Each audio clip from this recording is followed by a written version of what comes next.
Hey everyone, Melissa here, and I'm out this morning just doing some errands. My son needed a ride to work, so I decided to just take this time to have to myself, to totally have to myself. So I am not at home. I'm actually just kind of hanging out in my car, reading and doing some stuff I want.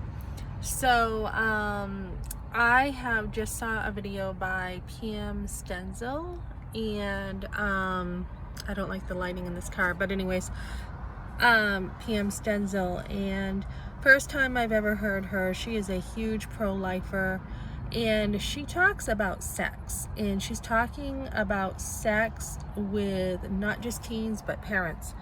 And the reason why is she talks about how parents have a job to raise their kids. They are not their kids' friend. And how we have so many parents failing today to teach their kids what's right. And she said when she was growing up, she doesn't remember at all whether her mother gave a hoot whether her daughter liked her or not.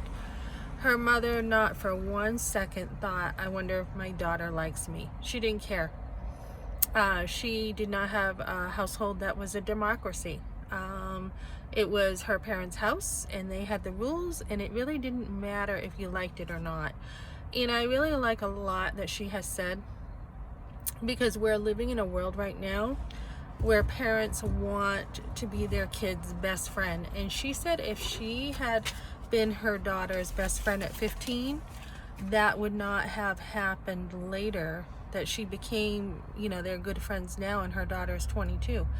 At 15, she said, ninth grade, whatever, girls like to date anything that's walking and breathes.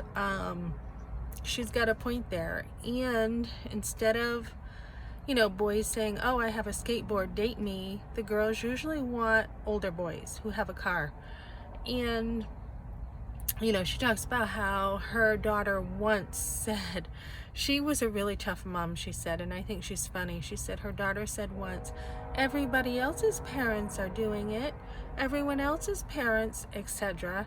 So she actually grabbed the directory from a Christian school her daughter went to, and said she was calling every single parent to see if every single parent in that phone book let their kid do what her daughter wanted. And she said she was really tough when her daughter wanted something and her kids just didn't get what they wanted and the eyeball roll came in.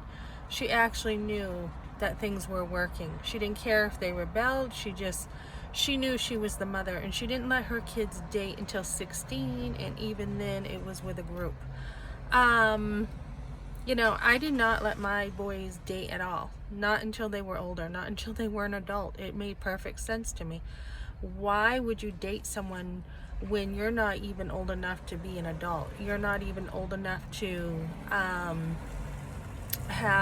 live on your own. So why would you be dating somebody and starting a commitment to somebody when you can't even take care of yourself? So yeah, old-fashioned, I guess, whatever you want to call it, but no, they were not going to date. And I found that that's very freeing, because I'm going to be held accountable to God for how I parent, but I am not accountable to God for how they act. And PM has said that too. Their behavior is not on me. I did do my best, and I had my rules, and that's just the way it was. I'm not saying that they couldn't communicate, but yeah, the dating thing is really serious. And the number one thing that girls are scared of nowadays, and I believe this is true, but this is according to PM, is of getting pregnant. And it's true. Girls, guys, they're just afraid. They don't care about sex. They just care about, are they going to end up being pregnant? And when your mother puts you on the pill, so many mothers just put their daughters on the pill. They are actually giving permission for their daughters to continue having sex, and they don't care enough about whether their daughters get about 10 different diseases from sex. So you have everything from chlamydia, gonorrhea, and there's some new ones that PM has announced that I had not heard of as a teenager. And So yeah, I mean, what kind of message are you giving, you know? Oh, she said she was like hearing this a lot. Oh, phew, I'm not pregnant, thank goodness. And Pam worked like for 9 years counseling girls in a pregnancy center, and they would be like, thank goodness I'm not pregnant. And she's like, wait a minute, you tested negative for your pregnancy test, but let's do the 10 other tests for a disease. And they're like, what do you mean? You mean I have to go get a test for diseases? They're like, well, I live over here, and there wouldn't be diseases over here.